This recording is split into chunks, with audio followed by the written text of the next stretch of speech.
to another exciting episode of the $1 Million Peddlers. I'm Paper Guy. And I'm Mr. Magazine.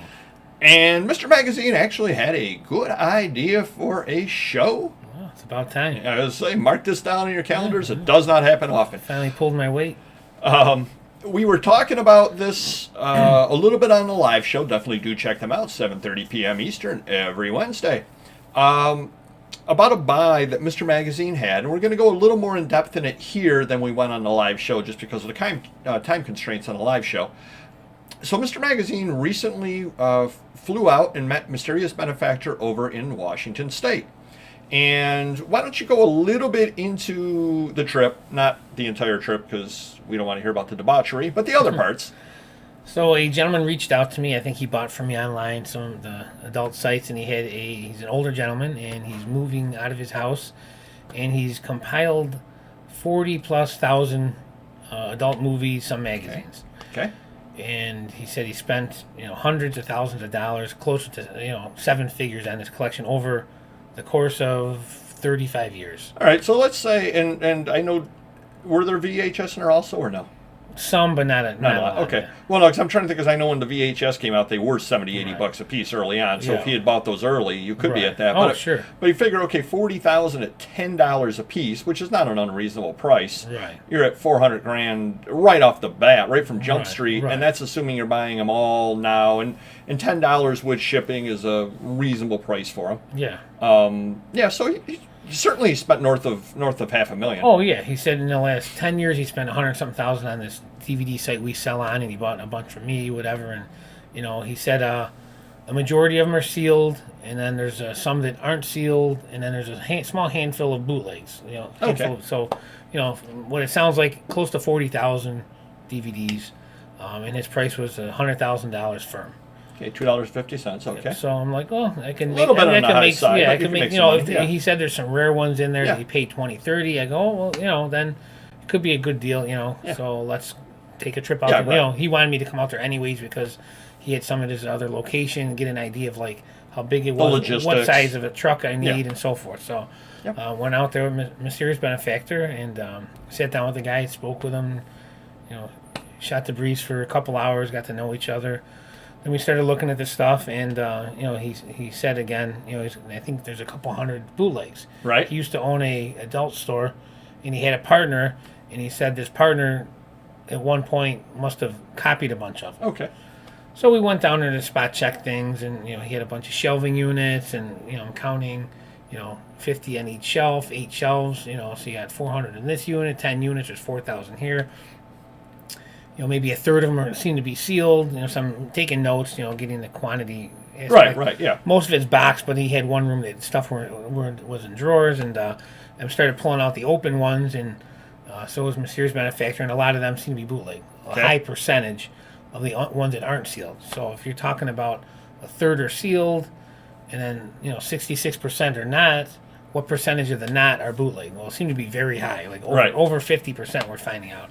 Then he had these drawers. He goes, oh, those aren't bootleg. Those are the best of the best. We pull out the drawers and a bunch of bootlegs.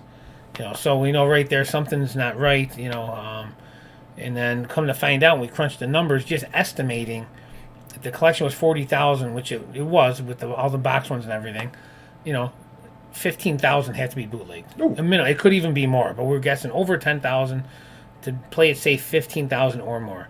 And then I'm looking around his basement, and he's got all this recording equipment, like VHS to DVD, DVD to DVD. So I'm thinking, well, he probably had no partner, and if he did have a partner, to bootleg 10, 15,000 DVDs would take months and months of time, and especially back then. Not to mention, none of the DVDs were from the 90s. They were all from the last 10 years, and he said there wasn't any cheap ones in there. We saw some compilations. The 4-hour ones generally are cheaper than full-length features, so his story was not adding up. And yet he was still Firm on his price. He's older gentleman. His house looked like it was worth a lot of money. He had money. He didn't have to work, for many years. So I'm thinking he doesn't need the money, but he does need to get them out if he's going to rent his house. So, or he could make that. It'd be a great offer on the Airbnb. Yeah. If you want to like adult movies, you need to rent this place. Yeah, exactly. Watch whatever you want. Viewing booths in the basement. So I just left it. I didn't get into it with him. I said, well, I got to crunch some numbers. I'll get a hold of you next week. And then, we left it at that. I come home, I tell everyone my story, and I got, my son, my wife, another friend of mine. They said, oh, what a waste of a trip. And I'm thinking, say the trip cost me $1,000 between, hotels, flight, hotel, a car, hotel, meals. all that, maybe a little over $1,000, whatever. The way I look at it is that $1,000 saved me from wasting $100,000, because a lot of these deals I do on the blind. If I trust a guy or if I see pictures, I'll just send my driver out, and wire the cash or whatever you got to do, and it's a done deal. This was a higher level, so it's worth me going out there than, getting burned for a few grand is different than getting burned on $100,000. Right. So the way I look at it is, it cost me $1,000. I got a trip out of it, had some fun with a buddy, learned about this guy's collection, and it saved me $99,000. Or if the guy gets desperate, he's firm until no one else on the planet wants it. Especially he's in Washington, so it's not the easiest place to transfer. Most people are going to be from, down East south, Coast, right, whatever. So it's got to be easy for anyone to transport it. So, if he gets desperate and wants to talk turkey, we will have to chop that price in half or whatever, But to me, it was worth the trip going out and seeing it and getting a little trip out of it. So. Now, I don't know if you remember what my comment was to you right after you told me that people had said it was a waste. Oh, you said it's absolutely not a waste. What are they talking about? Well, and then the other part of the comment, what did I?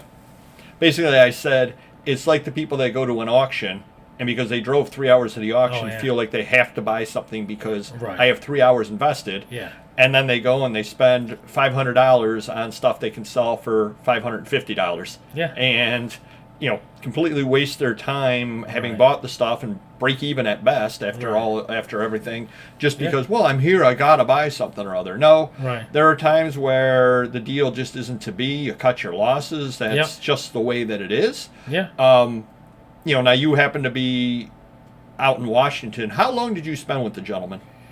I would say 4 hours, a couple hours, at least an hour plus talking. At least 2 hours going through everything, so probably 4 hours total. See, and here's where the advantage comes in, I think, to being out of town. How long would you have spent if that were in Rochester?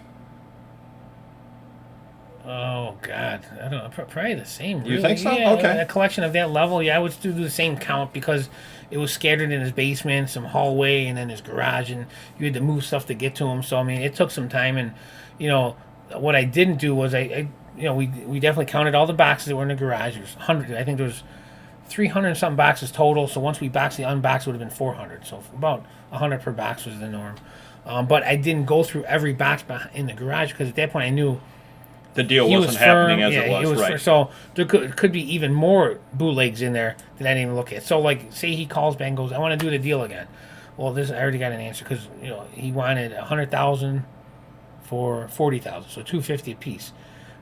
Plus I'd have to spend a lot of money on delivery. So I'm thinking, I send my guys out there. I will give you $2 each per DVD, sealed or unsealed, whatever's there. Because even if I say 50,000, because I think it's half, well, all those boxes could be chock full. Every one in there could be bootleg. I don't know because I didn't spend the extra time. Right.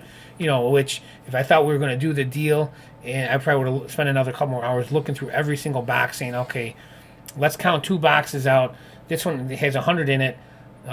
72 are not bootlegged and 28 are bootlegged. All right, now we know it's a rough percentage, 2/3 or whatever. So I would have done that, but at that point it looked like it was going south, so I just didn't put any more effort into it. Okay, because I was wondering about that because the advantage to being out of town with the deal is you're out of town. You don't, unless you've got a plane to catch. Right. You've got nothing really going on. So if you get to his house at 8 in the morning. Literally, you have nothing to do all day, so you could spend 3 hours, 4 hours, 6 hours, 8 hours. It doesn't make any real difference how long you spend looking through this, as long as he's okay with it. Yeah. As opposed to you're at home, you see the deal's not going to work, and now you're trying, and you may end up being rude about it, not even trying to be, getting out of there because you know the deal's not going to work, and you're like, okay, well, I kind of got to go because in the back of your head, you're like, I've got so many other things I could be doing. Yeah. Whereas if you're out of town, and it's the same thing. And I kind of went through that a little bit when I went to the Springfield flea market. I'm there and I'm looking around and I'm like, I might as well take one more run through it because otherwise I'm just going back to the hotel. Right. You know, Yeah. And there's I think it's a Steak and Shake or something like that right across the street from the hotel. I can eat that on drive-through at 1 o'clock, 2 o'clock, or 3 o'clock. It Right. doesn't really make any difference at all. Yeah. I really don't have anything that I need to do. I might as well take one more scan because I might find something. Right. Whereas if it were a local flea market, I certainly wouldn't be doing that because if, okay, I got to get home, I got to get the stuff started, I got to start getting the stuff listed. Right. So that is an advantage when you're out of town. You do have more time. You can slow down. You can spend more time talking to the guy. You can spend more time going through things. Yeah. Just because you don't have those pressures that you have when you're at home. Sure. So that is a plus as well. So no, it was interesting, and do comment down below your thoughts on it and how you would have responded in a similar situation if people were telling you that it was a waste, you wasted your time. Kind of curious to hear what you think about it. Would love for you to hit the like button, and we will see you next video. Take care. Bye-bye.